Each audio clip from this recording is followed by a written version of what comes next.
कि जो हम लोगों ने 10 लाख रोज़गार की जो बात की है वो सरकारी नौकरियां हैं, जिसमें कि 4.5 लाख नौकरियां बिहार सरकार में खाली पड़ी हुई हैं। शिक्षा डिपार्टमेंट में, स्वास्थ्य डिपार्टमेंट में और होम मिनिस्ट्री में, जो पुलिस का डिपार्टमेंट है उसमें, और इंजीनियर्स की, जूनियर इंजीनियर्स की लगभग 60% नौकरियां वैकेंट हैं, यानी रिक्त पड़ी हैं। ये ऑलरेडी बजट में इसका प्रावधान किया गया है।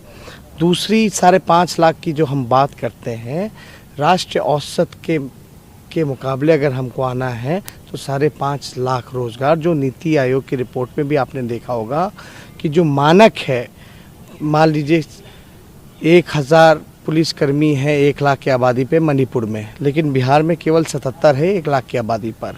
तो इन सभी मानकों को पूरा करते हुए 5.5 लाख, हम तो समय बता रहे हैं और हम सरकारी नौकरी दे रहे हैं। फ़र्क है, रोज़गार में और सरकारी नौकरी में फ़र्क है। और हम तो कह रहे हैं कि हम पहले कैबिनेट मीटिंग के, अगर पहला मेरा कलम चलेगा तो 10 लाख नौजवानों को सरकारी नौकरी दी जाएगी। बीजेपी जो कह रही है वो तो पकौड़ा बेचना भी हुआ, कोशिश करेगी, प्रयास करेगी दिलाने का। हम लोगों ने भी पहले देख लिया बीजेपी 1 साल में 2 करोड़ रोज़गार का वादा क्या हुआ। इसी बीजेपी ने वादा किया था बिहार को विशेष राज्य का दर्जा देंगे, विशेष पैकेज देंगे। बाढ़ आया था भी 18 जगह, कहाँ थे ये? 18 जिला प्रभावित थी, लगभग 85 लाख आबादी प्रभावित थी। जो हमारे श्रमवीर मजदूर जो वापस आ रहे थे, किस प्रकार से 1500 किलोमीटर, 2000 किलोमीटर चले, कोई सुविधा नहीं, कोई इंतज़ाम नहीं, सबके रोज़गार छूट गए। सुप्रीम कोर्ट के ऑर्डर के बाद भी ये लोग, एनडीए की सरकार, डबल इंजन की सरकार ने रोज़गार नहीं दिया। तो अब स्पष्ट है, बीजेपी, जब हम बोल रहे थे कि हम 10 लाख रोज़गार मतलब सरकारी नौकरी देंगे, तो मजाक उड़ा रहे थे, हास्यास्पद कह रहे थे। क्या कह रहे हैं कि वो झूठ बोल रहे हैं, हवा हवाई एकदम, हम तो बता रहे हैं हम कैसे देंगे। ये पूछते हैं कि कहाँ गया पैसा, कैसे मिलेगा। एक तो पूछते हैं मुख्यमंत्री की पैसा कहाँ है, और बीजेपी कह रही है कि दूसरी तरफ 19 लाख रोजगार देंगे। कॉन्ट्राडिक्शन खुद ही कर रहे हैं। हम तो ये कह रहे हैं कि हमने 10 लाख चाहते हैं, हम झूठ बोलना तो हम तो 1 करोड़ भी रोजगार बोल सकते थे, लेकिन हमने 10 लाख इसीलिए बोला क्योंकि जो खाली पदें हैं और राष्ट्रीय औसत के मुकाबले अगर हमको आना है, सभी मानकों को मिलाते हुए, तो 10 लाख नौकरियाँ होती हैं। और बिहार सरकार केवल 60% ही अपने बजट का पैसा खर्च कर पाती है। बिहार सरकार का जो बजट है वो 2,13,000 करोड़ का है और 40% खर्च नहीं कर पाती है। तो 40% 2,13,000 का बन जाता है 80,000 करोड़। 80,000 करोड़ तो बजट में है ही। आपके पास पूरा रोड मैप है, कैसे आप पूरी तरीके से हमने विद्वानों से, बड़े अर्थशास्त्र वगैरह सब लोगों से हमने बात की है, और ये this is very much doable, ये किया जा सकता है। और देखिए, हमको लंबी राजनीति करनी है, हम झूठ नहीं बोल सकते, और हम ठेठ बिहारी जो कहते हैं वो पूरा करते हैं, और मेरा डीएनए भी शुद्ध है। लेकिन एक बात, जो 10 लाख की नौकरी पर जब नीतीश जी कहते हैं पैसा खाएंगे, बिहार के वित्त मंत्री सुशील मोदी जी कहते हैं कि 10 लाख नौकरी का मतलब 58,000 करोड़। तो जब वो 58,000 करोड़ नहीं है तो फिर 19 लाख का, देखिए पहली बात, कहाँ से पैसे आएंगे? आप एक बात समझिए,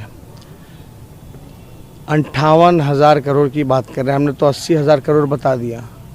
40% बिहार सरकार बजट का तो खर्च ही नहीं कर पाती, यानी 80,000 करोड़ तो ये रहा। प्लस इन्होंने 60 घोटाले के 30,000 करोड़ का घोटाला। नीतीश कुमार जी अपना चेहरा चमकाने के लिए, विज्ञापन के लिए 500 करोड़ रुपया खर्च करते हैं। जल जीवन हरियाली में इतना भ्रष्टाचार है 24,000 करोड़ का।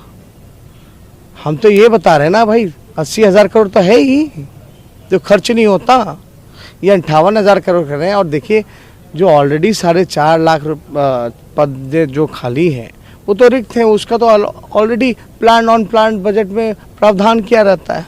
जितने भी लोग घोटाले किए हैं बिहार सरकार में, आप बोल रहे हैं 60, क्या उन सब पर आपकी सरकार आएगी तो कार्रवाई की जाएगी, पैसा वसूला जाएगा, एकदम वसूला जाएगा। 30,000 करोड़ रुपए बिहार के तिजोरी से गया है, ये बिहार के आम नागरिकों का पैसा है। नीतीश कुमार जी ने किसी पे कार्रवाई नहीं होने दिया क्योंकि इनका संरक्षण रहा। ये लोग भागीदार हैं उस भ्रष्टाचार के, इसीलिए तो हम कहते हैं नीतीश कुमार भ्रष्टाचार के भीष्म पितामह है। एक और सवाल, कोरोना को लेकर भी बीजेपी ने अनाउंसमेंट किया है कि बिहार में सबको फ्री, जब भी कोरोना का वैक्सीन आएगा सबको, पूरे बिहार वासियों को दिया जाएगा। ये उनके घोषणा पत्र का हिस्सा है, कैसे देख रहे हैं? देखिए अब कब वैक्सीन आएगा नहीं आएगा, हाँ, पूरे देश को फ्री मिलना चाहिए ना, टेस्ट भी बाकायदा फ्री होने चाहिए। अब तो पूरा प्राइवेट वाले तो लूट रहे हैं, क्यों नहीं टेस्ट भैया, आप आरटीजीएस टेस्ट कराओ ना, आप बाकी और सब टेस्ट क्यों कराते हो, आरटीपीसीआर टेस्ट। एक अंतिम सवाल, आपकी सभा को देख के भीड़ बहुत आ रही है, क्या आपको उम्मीद है कि आपको इस बार राजद जो है सरकार बना पाएगी? एकदम मजबूत है हम, जनता देखिए ये चुनाव कोई तेजस्वी वर्सेस नीतीश कुमार नहीं है, लालू जी वर्सेस बीजेपी नहीं है, ये लड़ाई जनता बनाम सरकार है और हम जनता के साथ खड़े हैं, जनता की जीत तय है।